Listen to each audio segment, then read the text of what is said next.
അസ്സലാമലൈക്കും. എന്തൊക്കെയുണ്ട് വിശേഷം? എല്ലാവർക്കും സുഖമാണെന്ന് കരുതുന്നു. ഇന്നത്തെ വീഡിയോ എന്ന് പറയുന്നത് ഒരു വൈകുന്നേരം എടുത്ത ഒരു വീഡിയോയാണ്. ഉച്ചക്ക് നാത്തൂന് വീട്ടിക്ക് വന്നിട്ടുണ്ടായിരുന്നു. ഓർക്ക് ഇവിടെ അടുത്ത് ഒരു ഓഡിറ്റോറിയത്തിൽ കല്യാണം ഉണ്ടായിരുന്നു. അപ്പൊ അത് കഴിഞ്ഞിക്കാണ്ട് അങ്ങനെ വന്നതായിരുന്നു. ഉച്ചക്ക് നാത്തൂൻ വന്നിട്ടുണ്ടെങ്കിലും ഒരു വൈകുന്നേരം ചായ കുടിച്ചപ്പോഴാണ് എനിക്ക് വീഡിയോ എടുക്കണം എന്നുള്ള ഓർമ്മയൊക്കെ വന്നിട്ടുണ്ടായിരുന്നത്. നാത്തൂന് മങ്ങാട്ടുപലം വാർഡ് മെമ്പർ ആണ് കേട്ടോ. അതുകൊണ്ട് തന്നെ ഒരുവിധം കല്യാണങ്ങളൊക്കെ ഒരുക്കി ഉണ്ടാവലുണ്ട്. അങ്ങനെയുള്ള ഒരു കല്യാണത്തിന് വന്നതായിരുന്നു ഇവിടെ അടുത്തൊരു ഓഡിറ്റോറിയത്തേക്ക്. പിന്നെ ഏതായാലും ഒരു എപ്പോഴും വരുന്ന ആളൊന്നും അല്ല. അതുകൊണ്ട് തന്നെ അടുത്തൊക്കെ തന്നെയാണല്ലോ എപ്പോഴും തിരക്കുകളും കാര്യങ്ങളൊക്കെ ആയിട്ട് അങ്ങനെ പോവലാണ്. അപ്പൊ എടുത്തു തന്നെയാണല്ലോ എന്ന് വിചാരിച്ചുകൊണ്ട് അങ്ങനെ വന്നതാണ്. പിന്നെ ചായയൊക്കെ കുടിച്ച് ഒരുപാട് സമയം വർത്താനൊക്കെ പറഞ്ഞതിന് ശേഷം കുട്ടികൾ സ്കൂളിട്ട് വരുമ്പോഴേക്ക് തന്നെ പോയില്ലെങ്കിൽ ഒരു കച്ചറൊക്കെ ഉണ്ടാവാൻ ഒരു ഏതാവും എന്നൊക്കെ പറഞ്ഞിട്ട് ഒരു 5 മണി 5:30 ഒക്കെ ആവുമ്പോ തന്നെ പോയും ചെയ്തിട്ടുണ്ടായിരുന്നു. അല്ലെങ്കിൽ പിന്നെ കുട്ടികൾക്ക് കല്യാണത്തിന് കൊണ്ടുപോയില്ല അങ്ങനെയൊക്കെ വാശിയൊക്കെ ഉണ്ടാവില്ല. എല്ലാ മക്കളും അങ്ങനെ തന്നെ ആവും. അതേപോലെ ഉണ്ടാവും പറഞ്ഞ് പോവാണ്. പിന്നെ ഒരു പോയിന്റ് ശേഷം എനിക്ക് ജലദോഷം കാര്യങ്ങളൊക്കെ ഉണ്ടായിട്ട് ഞാൻ ഹോസ്പിറ്റലിലേക്ക് ഓട്ടോ വിളിച്ചിട്ട് പോവാണ്. ഇക്കാക്ക് മീറ്റിങ്ങും കാര്യങ്ങളൊക്കെ ഉണ്ടായിട്ട് തിരക്കായിട്ട് ഞങ്ങൾ പോവാണ്. കുട്ടിയും കാക്കാന്റെ മോളും ഉണ്ടായിരുന്നു. അങ്ങനെ പിന്നെ ഞങ്ങൾ ഹോസ്പിറ്റലിലൊക്കെ പോയി വന്നതിന് ശേഷം മോള് നല്ല കളിയിലാണ്. മോൾക്ക് ഇപ്പുള്ള കളി എന്ന് പറയുന്നത് തട്ടം ചുറ്റിട്ട് കളിക്കുക, കണ്ണാടി നോക്കി കളിക്കുക, അങ്ങനെയൊക്കെയാണ്. ഹോസ്പിറ്റലിലേക്ക് വലിയ അർജന്റ് ഉണ്ടായിട്ട് പോകുന്നല്ല, ജലദോഷമായിരുന്നു. അത് മരുന്ന് വീട്ടിൽ ഇപ്പൊ തന്നെ കൊണ്ടുവന്ന് വെച്ചിട്ടുണ്ടെങ്കിൽ ഒരു ആശ്വാസമാണ് മനസ്സിന്. അസുഖം ഉണ്ടാവുമ്പോ കുടിക്കാലോ എന്ന്. മരുന്ന് അൽമറി കണ്ടാൽ തന്നെ അസുഖം പകുതി മാറി ഒരു ഫീലും കിട്ടലുണ്ട്.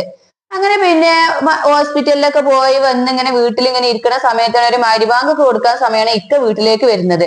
അപ്പൊ പറഞ്ഞ് നമുക്ക് എവിടേക്കേലും ഒന്ന് പോയാലോ എന്നൊക്കെ. ഞാൻ പറഞ്ഞു എനിക്ക് വയ്യ, എനിക്ക് ജലദോഷം കാര്യങ്ങളൊക്കെ അല്ലേ. ഒരു ഗതിയുടെ ജലദോഷം പിടിച്ചാൽ തന്നെ നമുക്കൊരു ഇറിറ്റേഷൻ ആണല്ലോ. ഒന്നിനൊരു കഴിയാത്ത പോലെ ഒരു ഫീൽ ചെയ്യും. ബോഡിന്റെ മറ്റ് വീക്കായ പോലെ തോന്നലാവും. അപ്പൊ എന്നോട് പറഞ്ഞു അത് ജലദോഷമല്ലേ ഇപ്പൊ ഉള്ളൂ, നമുക്ക് പോകുക. അങ്ങനെ പോകുമ്പോ തന്നെ അതിന്റെ അസുഖം പകുതി മാറിക്കോളും. അങ്ങനത്തെ ഒരു സ്ഥലത്തേക്കാണ് പോണത് എന്നൊക്കെ പറഞ്ഞിട്ട് എന്നോട് മാറ്റാനൊക്കെ പറഞ്ഞ് ഞങ്ങളെ മാറ്റാണ്. കുട്ടിക്ക് പിന്നെ ഹോസ്പിറ്റലിൽ കിട്ടിയ ഡ്രസ്സ് തന്നെ ഇട്ടുകാണ്ട് പിന്നെ വന്ന് മാറ്റി ഒരു കളിയൊക്കെ കഴിഞ്ഞിട്ടുണ്ടെങ്കിൽ ആ ഡ്രസ്സ് തന്നെ ഇട്ട് കൊടുത്തുകാണ്ട് ഞങ്ങള് ഇപ്പൊ വിളിച്ചതല്ലേ വിചാരിച്ചുകാണ്ട് പോയും ചെയ്തു. ഞങ്ങൾ പോയിട്ടുണ്ടായിരുന്നത് മൈറ്റോക്ക് എന്ന് പറയുന്ന ഒരു ഷോപ്പിക്കായിരുന്നു പോയിട്ടുണ്ടായിരുന്നത്. ഇക്ക പറഞ്ഞത് കാര്യം തന്നെയാണ് എന്നുള്ളത് എനിക്ക് അവിടെ എത്തിയപ്പോ മനസ്സിലായി.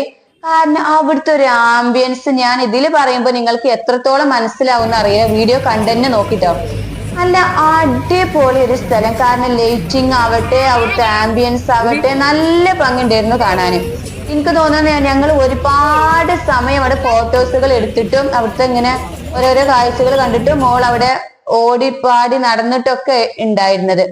അങ്ങനെ പിന്നെ ഞങ്ങൾ വിചാരിച്ചു സാധനം എന്തെങ്കിലുമൊക്കെ ഓർഡർ ചെയ്തതിന് ശേഷം പിന്നെ അവിടെയൊക്കെ ഒന്ന് നടക്കാൻ വിചാരിച്ചു. കാണ്ട് ഞാൻ മെനു നോക്കുമ്പോൾ എന്നോട് പറയാണ് ഇങ്ങോട്ട് കാട്ടിക്കാണ്, ഞാൻ നോക്കിക്കാണ്ട് എനിക്ക് വേണ്ടത് ഞാൻ തന്നെ ഓർഡർ ചെയ്യട്ടെ എന്നൊക്കെയുള്ള മട്ടാണ് മോക്ക്. അങ്ങനെ പിന്നെ മോളെ പറയുന്നുണ്ട്, ഞാൻ എന്നോട് ചോദിക്കണം ഇതിൽ എന്താ വെച്ച് ഇവിടുന്നൊക്കെ ഓർഡർ ചെയ്യാന്നുള്ളത് ചോദിച്ചിട്ടുണ്ടായിരുന്നു. ഞാൻ പറഞ്ഞു പോപ്കോൺ ഉണ്ട്, ചിക്കൻ പോപ്കോൺ, അങ്ങനെയൊക്കെ ഓരോ സംഭവങ്ങളൊക്കെ പറഞ്ഞു. പോക്ക് ആദ്യം എന്റെ തൊള്ളിന്ന് വീണത് പോപ്കോൺ ആണ്. അതുകൊണ്ട് പോപ്കോൺ മതി എന്ന് പറഞ്ഞുകാണ്ട് ഓൾ അതും ഓർഡർ ചെയ്ത് അങ്ങനെ വെയിറ്റ് ചെയ്യാണ്. പക്ഷെ വെയിറ്റ് ചെയ്തുകൊണ്ട് ഞങ്ങൾ അവിടെ ഇരുന്നിട്ടൊന്നുമില്ലായിരുന്നു. പിന്നെ അവിടെ കറങ്ങാനൊക്കെ നിന്നിട്ടുണ്ടായിരുന്നു. അങ്ങനെ പിന്നെ ഓളെ മനസ്സിലുള്ള പോപ്കോൺ എന്താണ്, നമ്മൾ സാധാരണ കടയിൽ നിന്നൊക്കെ കഴിക്കുന്ന പോപ്കോൺ എന്നാണ് ഓളെ മെന്റാലിറ്റിയിൽ ഉള്ളതെന്ന് തോന്നണു. പിന്നെ അപ്പൊ ഇങ്ങനെ പറയുന്നുണ്ട് അതിന്റെ പൊലിവാണ്, പോപ്കോൺ ആണ്, എപ്പോഴാ വരിക എന്നൊക്കെ. പിന്നെ വെയിറ്റ് ചെയ്യേണ്ടി വരുമല്ലോ. പക്ഷെ വെയിറ്റ് ചെയ്യുകയാണെങ്കിലും അതൊന്നും അവിടെ തോന്നുന്നുണ്ടായിരുന്നില്ല കേട്ടോ. മോക്കും തോന്നിയിട്ടില്ലായിരുന്നു. അവിടെ ഓടലും പാടലും കാണലും അതെന്താ ഇതെന്താ ഒക്കെ ഓൾക്ക് ഇങ്ങനെ ഏത് കാര്യങ്ങൾ കണ്ടാലും അത് അറിയണം എന്താണ് ഏതാണ് എന്നുള്ളത്.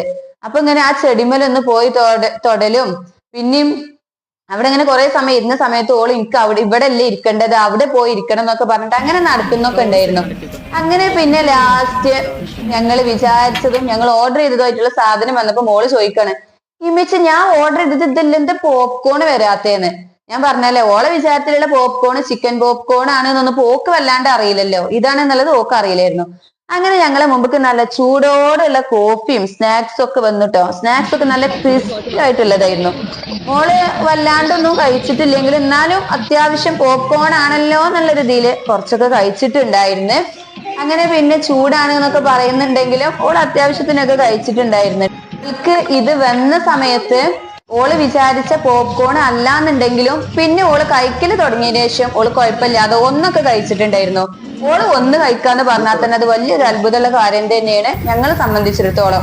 കാരണം എവിടേക്ക് പോവുകയാണെങ്കിലും അങ്ങനത്തെ ഒരു ഫുഡോ കാര്യങ്ങളോ ഒന്നും ഓള് കഴിക്കാത്തൊരു കൂട്ടത്തിലാണ്.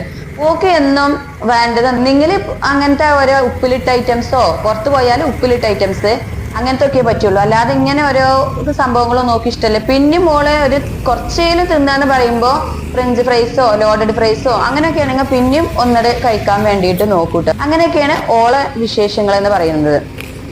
നമ്മൾ ഇടയ്ക്കിടയ്ക്കൊക്കെ ഇങ്ങനെയൊക്കെ പുറത്തു പോയിട്ട് ചായ കുടിക്കുന്നതും സംസാരിക്കുന്നതും ഒക്കെ ഒരു ചെറിയ സന്തോഷം തന്നെയാണ് അല്ലെ.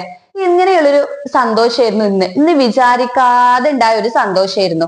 ഇങ്ങനെയാണല്ലോ നമ്മളെ ഓരോ യാത്രകളും നമ്മളെ ജീവിതത്തിൽ നടക്കുന്ന ഓരോ സിറ്റുവേഷൻസ് ഒക്കെ ആണെങ്കിലും അങ്ങനെയാണ്. നമ്മൾ വിചാരിക്കാതെ നടക്കുന്ന ഓരോന്നാവൂലെ ജീവിതത്തിൽ നടക്കുന്നുണ്ടാവുക. ഇന്നത്തെ വൈകുന്നേരം ഞങ്ങൾക്ക് വളരെ മനോഹരമായിരുന്നേ. ഇതാണ് കേട്ടോ ഇന്നത്തെ വീഡിയോ. വീഡിയോ ഇഷ്ടപ്പെട്ടാൽ ലൈക്ക് ചെയ്യാനും ഷെയർ ചെയ്യാനും സബ്സ്ക്രൈബ് ചെയ്യാനും മറക്കല്ലേ. നിങ്ങളുടെ അഭിപ്രായം കമന്റ് ചെയ്യാനും മറക്കല്ലേ.